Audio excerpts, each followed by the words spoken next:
की मालवण शहराच्या सर्वांगीण विकासासाठी आज आपले सर्वांचे लाडके आमदार आदरणीय निलेशजी राणे साहेब सर्वतोपरी प्रयत्न करतायत आणि त्यांच्या प्रयत्नांना यश परमेश्वर देणारच आहे। पण त्याचबरोबर मालवण शहराचा विकास करायचा असेल तर शिवसेने समोरील जे धनुष्यबाणाचे बटन आहे ते बटन दाबून मालवण वासियांनी 2 तारीखला सर्व आमचे जे उमेदवार आहेत शिवसेना पक्षाचे धनुष्यबाण या चिन्हावरती निवडणुकीला उभे राहिलेले त्यांना बहुमताने विजयी करायचं आहे।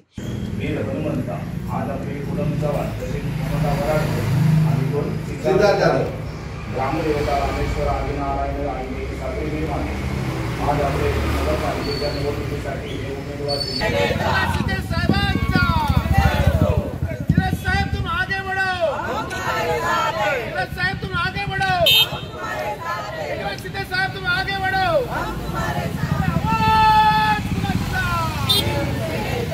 सर्वप्रथम मालवणची ग्रामदेवता रामेश्वराला मनापासून अभिवादन करते। त्याचप्रमाणे प्रभू रामचंद्र यांना सुद्धा आणि गजानन महाराज यांना सुद्धा मनापासून अभिवादन करते।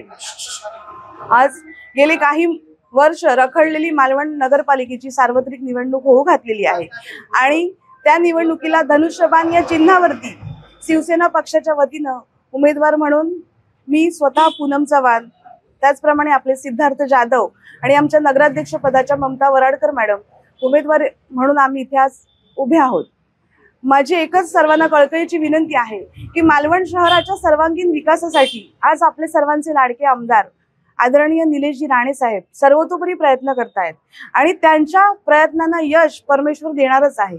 पण त्याचबरोबर मालवण शहराचा विकास करायचा असेल तर शिवसेने समोरील जे धनुष्यबाणाचे बटन आहे ते बटन दाबून मालवण वासियांनी 2 तारीखला सर्व आमचे जे उमेदवार आहेत शिवसेना पक्षाचे धनुष्यबाण या चिन्हावरती निवडणुकीला उभे राहिलेले त्यांना बहुमताने विजयी करायचं आहे। आज या प्रभागाचे एक नागरिक आणि स्थानिक रहिवासी म्हणून मी नक्की सांगेन की आजपर्यंत या प्रभागासाठी नेहमीच मी अगदी खंबीरपणे प्रभागातल्या प्रत्येक कुटुंबाची प्रत्येक व्यक्तीच्या पाठीशी खंबीरपणे उभी राहिले। पण इथून पुढे सुद्धा आपण दाखविला विश्वास, आपलं मिळालेलं प्रेम हे कायम मी सदोतीत असंच ठेवेन। त्यामुळे येणाऱ्या 2 तारीखला आमच्या पक्षाच्या 3 उमेदवारांना या प्रभागातून अगदी भरभरून यश मिळो हीच मी देवाकडे प्रार्थना करते आणि या प्रभागातल्या सर्व मतदारांना माझी एकच विनंती आहे की मालवण शहराच्या विकासासाठी आमच्या सोबतच आपलं जे एक बहुमूल्य मत आहे ते आम्हाला देऊन आम्हाला चांगल्या मताधिक्याने विजयी करा। आम्ही तुम्ही दाखवलेला विश्वास, तुम्ही दाखवलेलं प्रेम सदोदित लक्षात ठेवून प्रामाणिकपणे काम करण्यासाठी नेहमी प्रयत्नशील राहू। धन्यवाद। त्याचप्रमाणे आज आपण पाहिलं की आज लाडकी बहीण ही योजना किती चांगल्या पद्धतीनं यशस्वीरित्या आपल्या महाराष्ट्रात सुरू आहे। आजपर्यंत नेहमी आपल्या महिलांकडे एका वेगळ्या दृष्टिकोनाने बघितलं गेलं, नेहमी फक्त काम करायचं, संसार करायचा, घर सांभाळायचं, पण त्या ठिकाणी कधीही महिलांचा विचार केला गेला नाही।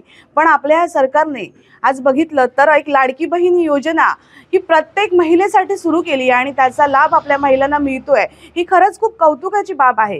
कारण जर आपल्या समाजातली स्त्री सक्षम असेल, शारीरिकदृष्ट्या सबल असेल, व्यवस्थित असेल, तिचं आरोग्य व्यवस्थित असेल तर आपण आपला समाज सक्षम समाज होऊ शकतो। त्यामुळे हा महिलांसाठी घेतलेला आपल्या सरकारने निर्णय हा खरंच खूप कौतुकास्पद आहे। त्यामुळे माझी एक कळकळीची विनंती आहे की या समाजातल्या प्रत्येक महिलेनं धनुष्यबाण या चिन्हाशी एकनिष्ठ राहिलं पाहिजे आणि त्या मताशी आपण ठाम राहिलं पाहिजे आणि या धनुष्यबाण चिन्हाला आपण संपूर्ण महाराष्ट्रात अगदी अग्रेसर चिन्ह म्हणून आपण आज त्यासाठी आपण प्रयत्नशील राहिलं पाहिजे। त्यामुळे निलेश साहेबांचं आम्ही सर्व महिला भगिनींच्या वतीनं मनापासून कौतुक करतो की एक भाऊ म्हणून त्यांनी जी लाडकी बहीण योजना आपले एकनाथ शिंदे साहेब असतील त्यांनी एक लाडकी बहीण योजना जी आपल्या सर्व महिलांसाठी राबवलेली आहे। त्यामुळे या समाजातील प्रत्येक बहीण या भावांसाठी नेहमी त्यांच्या खंबीरपणे पाठीशी राहील अशी मला नक्कीच खात्री वाटते। धन्यवाद।